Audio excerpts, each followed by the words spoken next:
The third topic, so that is also one of the topics you shared with us, which was very important and we pass on, is the concept of being vulnerable, the concept of vulnerability. And I remember you sharing the video of Brené Brown on vulnerability.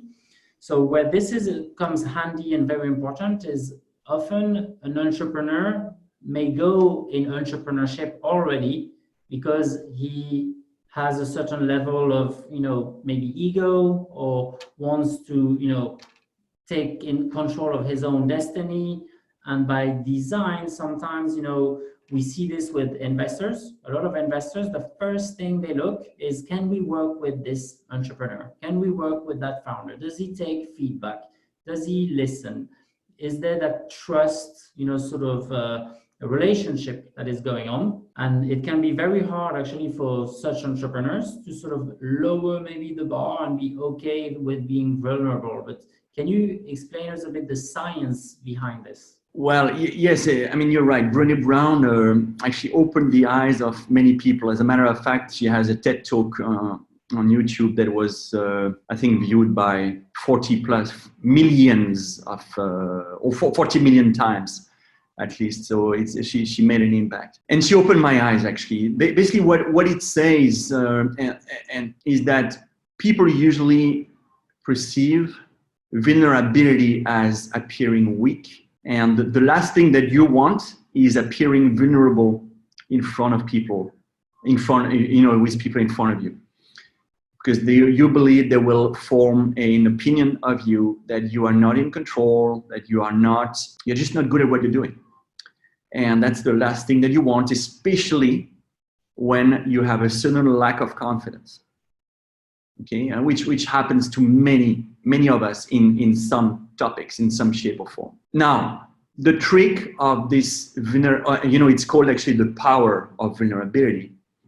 The real shift here in mindset is to understand that once you are ready to share honestly your vulnerability, what I mean honestly, it's not like, sometimes you ask people, can you tell me about your blind spots or your struggles or whatever, and I hear sometimes people saying, oh my God, yes, I can see I'm sometimes impatient, or I'm very demanding. This kind of thing. This kind of thing is really not about vulnerability. Okay, this is not an honest vulnerability. You do not put yourself on the spot when you tell people that you are impatient. However, when you say people, to be honest, I wish I would be much better at public speaking, for example. You know what? I'm not that great. I'm not that great, and actually I'm really scared sometimes when I need to talk to an audience. And that can mean just 10 people. And sometimes I really lose it completely. Is that also, a component of, authenticity leadership? Absolutely. Typically when you refuse to be vulnerable, you do not appear authentic. I discovered actually a distinction. I discovered something that really matters for managers recently, in the recent years. There is a big difference between sharing a vulnerability that happened in the past. So for example, let me give you an example. Let me share something like, 10 years ago, I remember I was feeling really scared about public speaking. Now I'm totally okay and I master it. But 5 or 10 years ago, I was really quite bad at it. Now, is this vulnerable? Do I appear vulnerable to you? No, actually you appear strong. Yeah, but not only I appear strong, but I'm not, that is not sharing vulnerability, because that was about the past. Managers, leaders struggle, in my opinion, or at least based on experience, on the coaching that I do with them, they struggle to share their vulnerability in the present. Interesting. A lot of them tell me, you know what? So let me share an example. A banker I was coaching recently for 12 months. This guy he was a banker who was making deals, big deals, like hundreds of millions of deals. And one of the struggles he was going through, he was quite a big boss.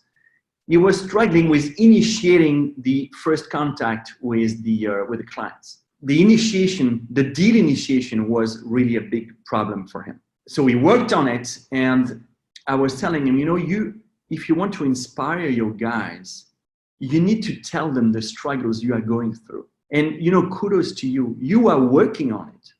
You identifying that blind spot, and you are working sincerely on this. And the kind of reaction I would have from him is, no, Christophe, let's not do that. Let me first master it. And once it's behind me, I will be able to talk about it. And I was having a hard time, and I'm having a hard time with a lot of leaders to tell them, you know what, this is not what's going to connect people to you. You need to tell them about your struggles and your vulnerabilities that impact you now, not in the past, not once you are up there. People want to relate to you when you are going through the struggle because they are going through similar struggles. And that's where they really connect. How does this relate to the imposter syndrome? So a lot of entrepreneurs, again, let's frame a little bit, the thing in the entrepreneur environment.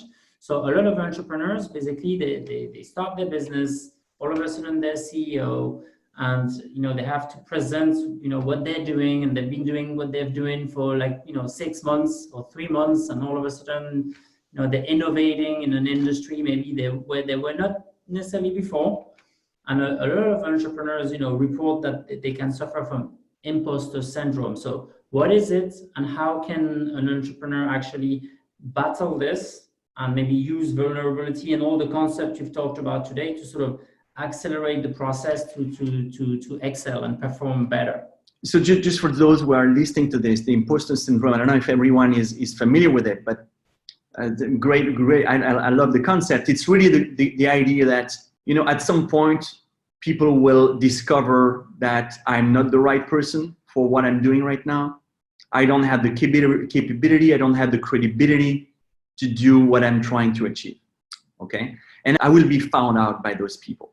Okay, that's the imposter. So I'm not at the right place at the right time. Think about it. If you want to project to people that you got it all under control, that you've got it all, basically, okay, you understand everything that you need to do, and you have full confidence that everything is going to be okay.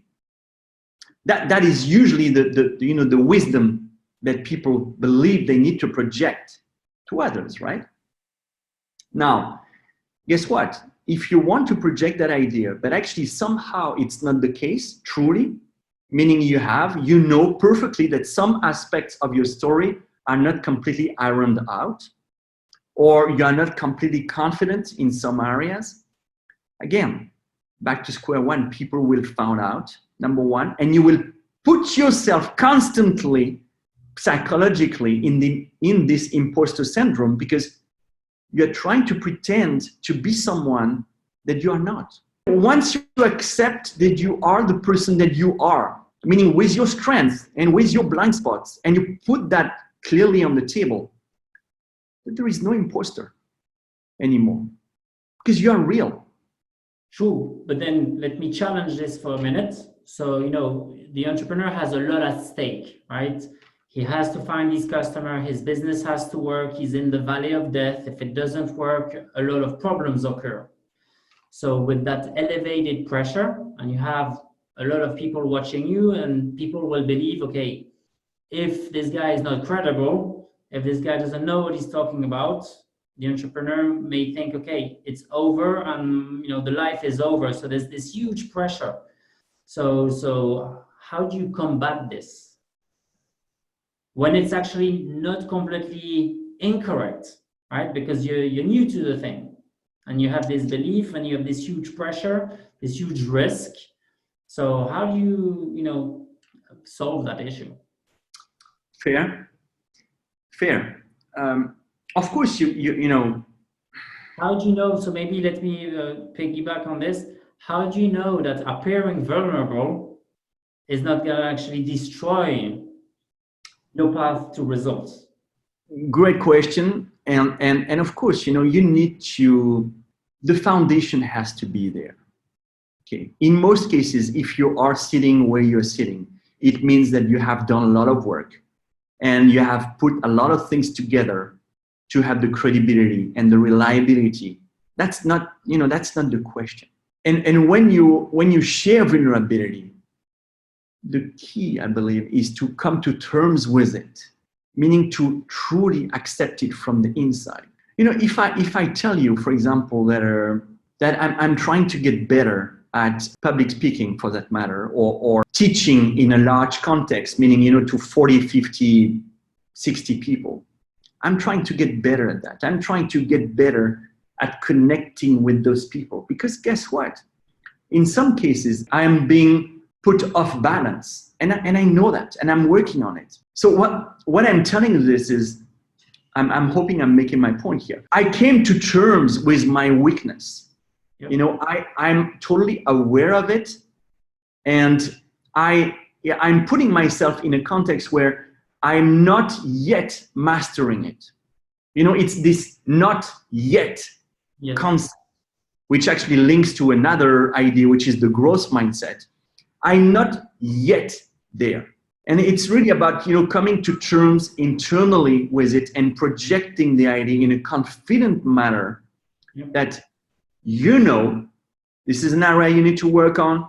You have started to work on it. You are credible about it, and you will get there.